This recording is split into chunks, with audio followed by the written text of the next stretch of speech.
दिल्ली में रहने वाले राकेश खत्री बर्ड्स के लिए घोंसले यानी नेस्ट्स बनाते हैं, जिससे कई लाखों बर्ड्स को उनका घर मिलता है और वो शहर में रह पाती हैं। पर राकेश जी बर्ड्स के लिए घोंसले क्यों बनाते हैं, इससे उनको क्या बेनिफिट मिलता है और अभी तक कितने घोंसले वो बना चुके हैं। हम सबको याद होगा कि कैसे बचपन में हमारे घरों के आसपास बर्ड्स आती रहती थी, पर फिर पेड़ कटते गए और बिल्डिंग्स, फैक्ट्रीज, इंडस्ट्रीज कंस्ट्रक्ट होती गई।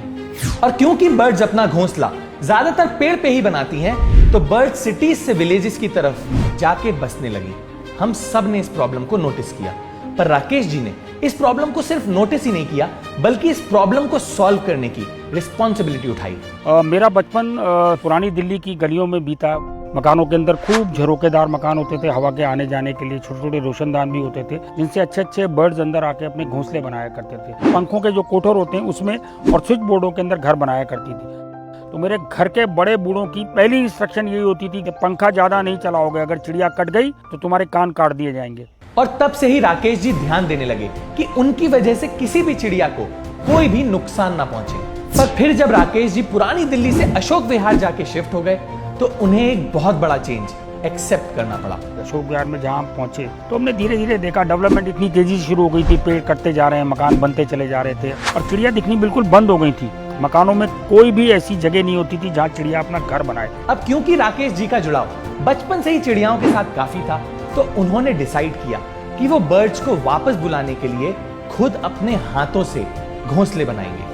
तब तक साउथ से हरा नारियल पीने के लिए बहुत दिल्ली में आने लगा था और मैं जगह जगह देखता था कि ढेर लगे रहते थे, लोग पी के उसको फेंक जाते थे। तो एक दिन हमारे ग्रुप ने एक छोटा सा प्रोग्राम बनाया, हम 10-12 नारियल वहाँ से उठा के ले आए, उसके मुंह को थोड़ा सा बड़ा करा, उसके अंदर खूब सारे अखबार डाल दिए, उसके चारों तरफ एक फेविकोल की हल्की सी लेयर और आटे की लेई मिला के बनाई और उसके ऊपर कूलर की जो साइड की घास होती है वो चिपका दी, उसको सुतली से बांधा, उसके आगे एक दातुन का ऐसे डंडी सी लगा के और उसको हमने पेड़ के ऊपर टांग दिया। फिर राकेश जी और उनके कुछ दोस्त उस घोंसले को देखने लगे, पर एक भी चिड़िया उसमें नहीं आई। आसपास के लोग उनका मजाक भी उड़ाने लगे, जिस बात से राकेश जी बहुत डिसअपॉइंटमेंट हुई। लोग कहते थे अरे भाई चिड़िया अपना घर खुद बनाती है, आपके बनाए हुए घर में क्यों आएगी। बड़ा बुरा लगता था, लेकिन मन में यह था कि नहीं, ये करना तो है। राकेश जी फेलियर से डरे नहीं और ना ही उन्होंने लोगों की बात सुन के अपना डिसीजन चेंज किया, बल्कि इस चीज ने उन्हें और मोटिवेट किया और वो सुबह से लेकर शाम तक इस प्रॉब्लम का सॉल्यूशन ढूंढने लगे। तो एक दिन मैंने एक चिक वाले को देखा जो चिक की पतली पतली डंडियों से चिक बना रहा था। विचार कौंधा कि यार ये चिक की डंडियों से बहुत कमाल हो सकता है, और वो चिक की डंडियां हमने उससे ले ली खूब सारी और उनको खूब राउंड शेप में करा, उसको धागों से बांधा, उसमें एक छोटी सी चूड़ी लगाई, चूड़ी लगा के जब वो ग्लोब की शेप में बन गया, उसके ऊपर टाट पट्टी जो होती है वो लगाया, उसको ऊपर से रस्सी से बांधा, उसमें एक छोटा सा छेद किया और उसके ऊपर नारियल का पूरा जूट लगा दिया। इस बार राकेश जी काफी पॉजिटिव थे, तो उन्होंने इस नेस्ट को लगाया और बर्ड्स के आने का वेट करने लगे।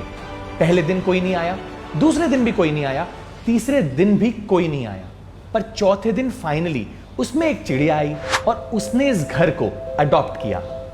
उसके बाद जब वो घोंसला उन्होंने अडॉप्ट कर लिया तो मोहल्ले के लोगों ने कहा भाई हमें भी दो यार, हम भी लगाएंगे अपने घर के पास। हमने 20 घोंसले बनाए और मोहल्ले में हर जगह लगाए और 4 दिन के अंदर हर घोंसले को उस चिड़िया के अलग अलग ग्रुपों ने अडॉप्ट कर लिया। किसी को आशियाना देना, इससे बड़ी ब्लेसिंग जिंदगी में और किसी को नहीं मिल सकती जो मुझे मिली। राकेश जी ने सोचा कि वो घोंसला बनाने के इस काम को सिर्फ अपने तक ही नहीं रखेंगे, बल्कि और लोगों को इसके लिए ट्रेन करेंगे। तो मैंने स्कूल्स के साथ काम करना शुरू करा, वर्कशॉप का, कॉर्पोरेट्स ने बुलाना शुरू करा, धीरे धीरे RWs ने बुलाना शुरू करा। 80 साल से लेकर के 6 साल तक के बच्चों ने हमारी वर्कशॉप अटेंड करी और सबसे ज़्यादा खुशी उनको तब होती है कि आपके बनाए हुए किसी आशियाने के अंदर किसी दूसरे ने आके अपनी जगह बनाई, उसमें अपने बच्चे दिए, बच्चे देने के बाद जब उड़ गए तो दूसरे किसी पंछी ने उसको अडॉप्ट कर लिया। राकेश जी अभी तक 2,50,000 बच्चों, बड़ों और बूढ़ों को घोंसला बनाने की ट्रेनिंग दे चुके हैं, जिससे कुल मिला के 1,25,000 घोंसले उन्होंने खुद या फिर उनकी ट्रेनिंग की वजह से बनाए गए हैं। अभी इस साल वर्ल्ड बुक ऑफ रिकॉर्ड ने उसके अंदर हमारे 1,25,000 घोंसलों का सर्टिफिकेशन जारी किया है। लिम्का बुक में 2 बार हमारा नाम है। हाउस ऑफ कॉमन्स लंदन के अंदर हमें ग्रीन एप्पल अवार्ड मिला, जो कि स्पैरो कंजर्वेशन के लिए बेस्ट था। ताइवान से सुपर मास्टर ने हम लोगों को इस साल कंपैशन का बेस्ट प्राइज दिया। 2019 में मैकमिलन कंपनी ने हमारी कहानी को पूरी चैप्टर के तौर पर छापा। जीते जी राकेश जी का नाम एक चैप्टर में आ गया जिसे बच्चे पढ़ते हैं। इससे बड़ी अचीवमेंट राकेश जी को कोई नहीं लगती। इसके बाद राकेश जी ने कई तरह के घोंसले बनाए, पर उनका सबसे स्पेशल जूस के वेस्ट टेट्रा पैक्स को रिसाइकिल करके बनाए, जिससे दुनिया में वेस्ट रिड्यूस हो सके। Isn't that amazing? Also, Rakesh ji की स्टोरी ने हमें काफी इंस्पायर किया, इसीलिए उनकी स्टोरी हम आपसे शेयर कर रहे हैं। This is not a paid promotion. तो अगर आपको भी राकेश जी की स्टोरी ने इंस्पायर किया है तो इस वीडियो को शेयर करके ज्यादा से ज्यादा लोगों को इस बारे में बताइएगा।